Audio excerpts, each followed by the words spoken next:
Hi friends, welcome to our channel.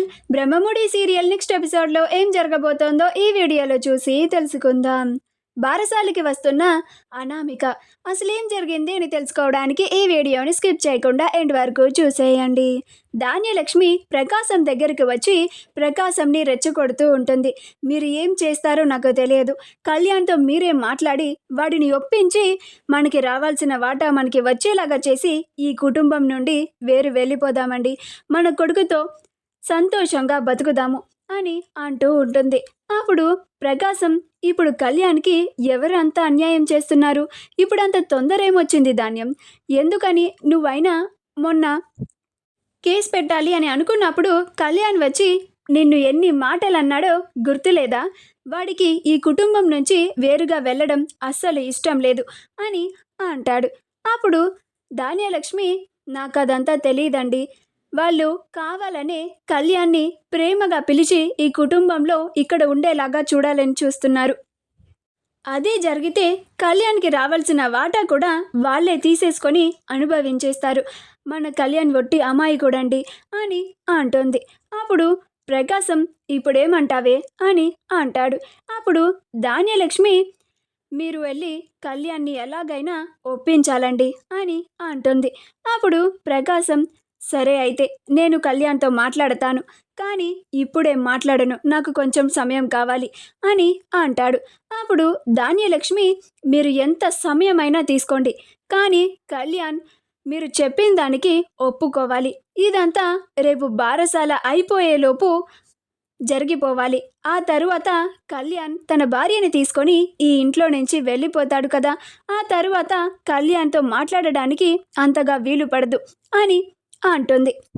అప్పుడు ప్రకాశం, ధాన్యం చెప్పినట్లుగా నిజంగానే వెళ్ళి కళ్యాణ్తో మాట్లాడదామా, కళ్యాణ్ ఎలాగా రియాక్ట్ అవుతాడు, మొన్న కళ్యాణ్ మాటలు వింటే తనకి ఆస్తి పట్ల అస్సలు ఆశ లేదు, పైగా ఈ కుటుంబంతోనే కలిసి ఉండాలి అని చాలా కోరుకుంటున్నాడు. అలాంటిది ధాన్యమేమో కంప్లీట్గా కళ్యాణ్కి విరుద్ధంగా చెప్తుంది, ఆస్తి కావాలని అడగమని చెప్తుంది, పైగా ఈ కుటుంబం నుంచి వెళ్ళిపోవడానికి ఒప్పించమంటుంది. నాకు తెలిసి కళ్యాణ్ దీనికి అస్సలు ఒప్పుకోడు అని అనుకుంటూ ఉంటాడు. అలా కావ్య గోరింటాకును కోసుకొని వచ్చి దాన్ని నూరి హాల్లోకి వచ్చి అందరినీ పిలుస్తూ ఉంటుంది. అప్పుడు అందరూ హాల్లోకి వచ్చి, ఏంటి కావ్య, ఎందుకు పిలుస్తున్నావు అని అంటారు. అప్పుడు కావ్య, చెప్తాను, అందరినీ రానివ్వండి అని అంటుంది. అలా అందరూ వచ్చేసిన తర్వాత, అందరూ వచ్చేసారు కదా, ఇదిగోండి ఇక్కడేముందో చూడండి, గోరింటాకు అని అంటుంది. అప్పుడు స్వప్న, వావ్, గోరింటాకా, నాకు 2-3 రోజులుగా నుండి గోరింటాకు పెట్టుకోవాలని అనిపిస్తుంది, కానీ కుదరదు కదా అని మౌనంగా ఊరుకున్నాను, థ్యాంక్స్ కావ్య అని అంటుంది. అప్పుడు కావ్య, నాకు తెలుసక్క, నీకు గోరింటాకంటే చాలా ఇష్టమని, ఉండు నేను పెడతాను అని కావ్య దగ్గరుండి స్వప్నకి గోరింటాకుని పెడుతుంది. అప్పుని గోరింటాకు పెట్టుకోమంటే నేను అస్సలు పెట్టుకోను అని అంటుంది. ఆ తరువాత ఇందిరాదేవి, కావ్య ఇలారా, నా పక్కన కూర్చో, నేను నీకు గోరింటాకు పెడతాను అని అంటుంది. అప్పుడు కావ్య, అమ్మమ్మ గారు మీరు పెడతారా అని అంటుంది. అప్పుడు ఇందిరాదేవి, ఏ కావ్య, రాజ్ పెడితేనే పెట్టించుకుంటావా, నేను పెడితే పెట్టించుకోవా అని అంటుంది. అప్పుడు కావ్య, అలా ఏం లేదమ్మమ్మ గారు అని అంటుంది. అప్పుడు ఇందిరాదేవి, మరే వచ్చి నా పక్కన కూర్చో అని అంటుంది. అప్పుడు కావ్య వెళ్ళి ఇందిరాదేవి పక్కన కూర్చుంటుంది. అలా ఇందిరాదేవి కావ్యకి గోరింటాకు పెడుతూ ఉంటుంది. అది చూసి అందరూ చాలా సంతోషపడుతూ ఉంటారు.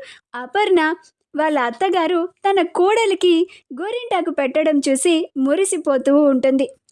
అప్పుడు రుద్రాని, ఏంటమ్మా నువ్వు, కావ్య ఏమన్నా చిన్నపిల్ల ఏంటి, తను పెట్టుకుంటుంది కదా, తనకి నువ్వు పెట్టాలా ఏంటి అని అంటుంది. అప్పుడు ఇందిరాదేవి, ఈ ముచ్చట గురించి నీకు తెలియదులే రుద్రాని, నీకు అర్థం కాదు కూడా అని అంటుంది.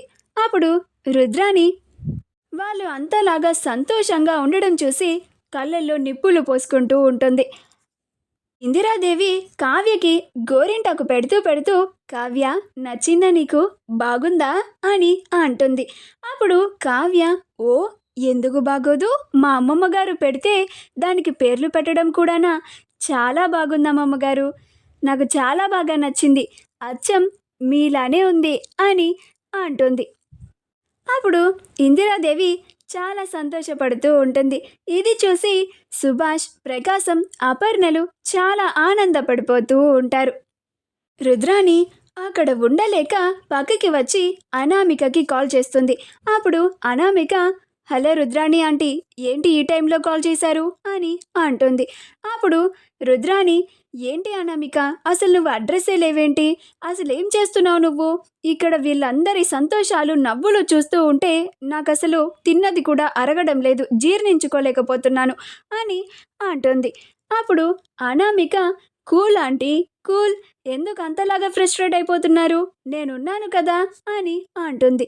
అప్పుడు రుద్రాణి, ఏమున్నావు, అసలు నువ్వు అడ్రస్సే లేవు, ఈ కుటుంబం మీద పగ ప్రతీకారాలు తీర్చుకుంటాను అని మాటలే కానీ చేతల్లో ఒక్కటి కూడా కనిపించడమే లేదు అని అంటుంది.